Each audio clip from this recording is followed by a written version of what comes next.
Hey, what's going on, guys? Back with another how-to. Today I'm just going to do a quick video on a no start condition on a JL Jeep Wrangler. This is a 2018, but this should fall in line with any 2017 and up as of right now, JL Jeep Wrangler. So let's go ahead and get into it now.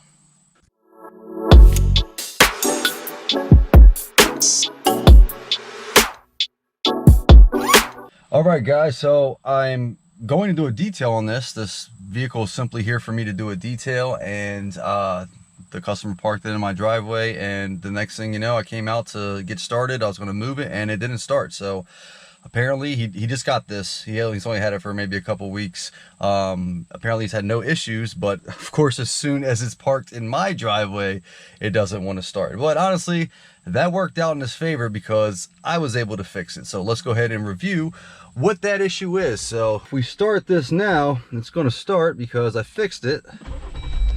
Fired right up. As you can see, we got no issues.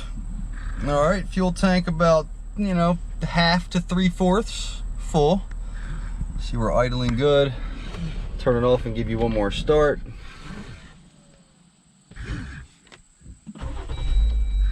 Good. All right, so I resolved the issue. Here is a couple clips of the vehicle not starting. So I sent these clips here to the customer. I'm just going to insert them here so you can see what the issue was. And this is what I came out to when I attempted to start the vehicle, and all it did was simply crank. So check these out.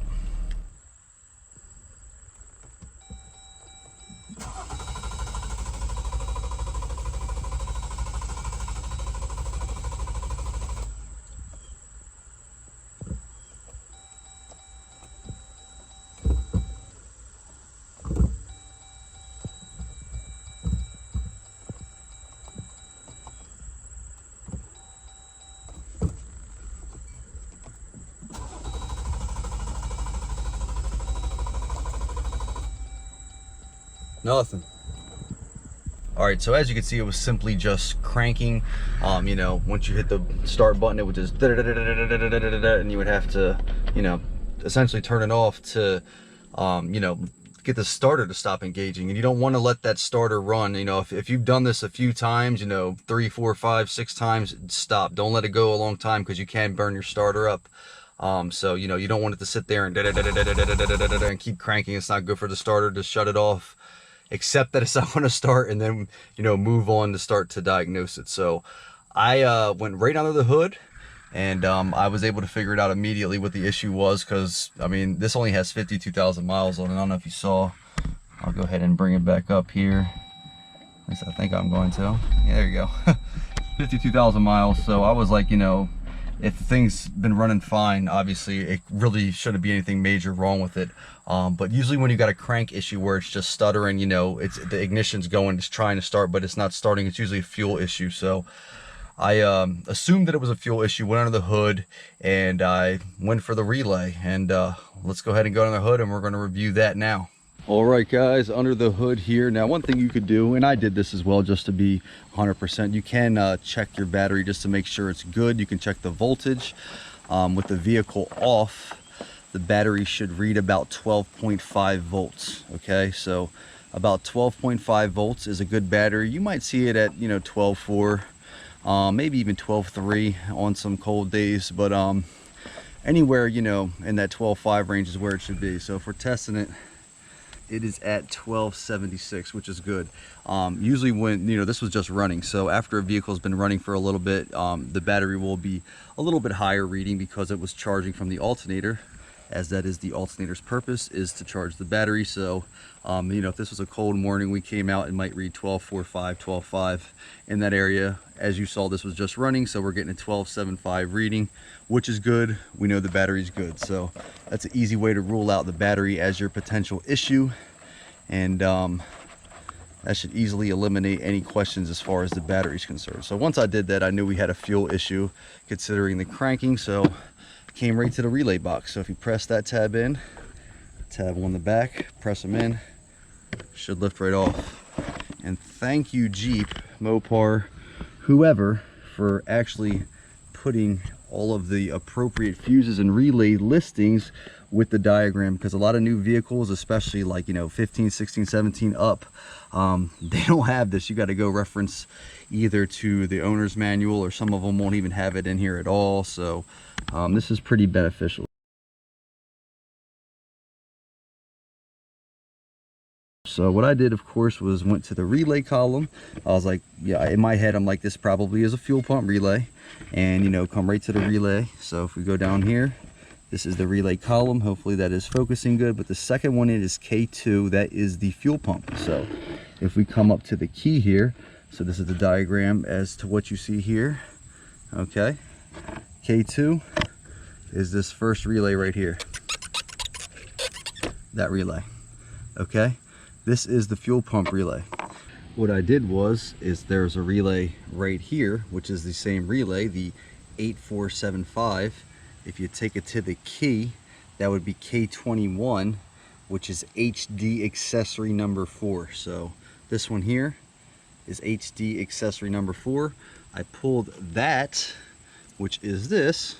So I pulled this relay and put it into the fuel pump. So when you have relays that are the same in the box, what you can do is look at what each one is, and you can swap them to help you confirm if you have a bad relay or not. So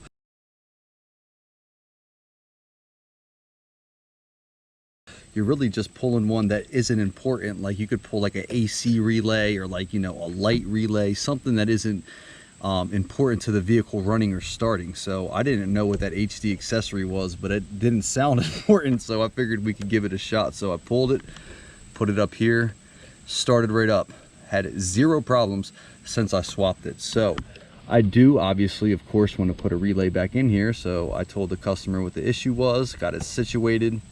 I found one from AutoZone. This is it right here. Okay, so that is the replacement relay. I sent him on his way to grab that, because obviously we now have a bad relay, but we're just going to put the one he buys back here. Okay, so now that we know that works for the fuel pump, I'm just leaving it. It's fine.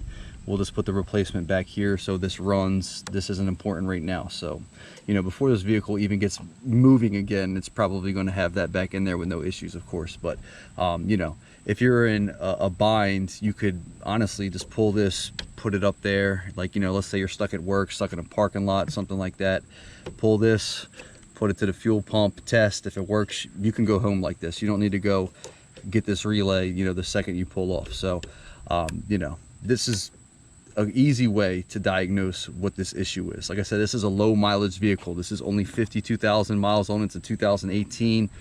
You know, it seemed like a fuel issue. Yes, this could have been a fuel pump, because you would get similar symptoms from a bad fuel pump, but, you know, you kind of got to take into consideration the vehicle's, you know, maintenance and age and mileage, and that's what drew me right to the relay. You know, I just immediately was like, man, this has got to be a relay, and I was right. So relay was our issue. Like I said, you can easily test with other relays. So if it was one of these, it was 8475 relay, of course, because like I said, this is the fuel pump relay. I mean, if you had an issue with one of these 8474s, take it to the key, see which one isn't important. You could swap these around and, you know, easily see what's what. So, you know, there's a couple relays in here that are the same. 8475s, the 8474s, you got the 4412s. You can swap these, and that's how you can test if you got a bad relay without spending money. It'll easily help you diagnose stuff and, you know, give you an easy fix as to, you know, what is the issue. So that is the issue, guys. This vehicle simply came into my parking lot and died from a bad fuel pump relay. So that's all it was. Like I said, yes, there are other potential issues, but you know, this is an easy place to start. It's free. You know, easily rule out a very easy potential issue. So I hope this helped with helping to diagnose a no start issue on your JL Jeep Wrangler. Make sure you stay tuned, because you never know when I might be wrenching on this thing again. And until next time, guys.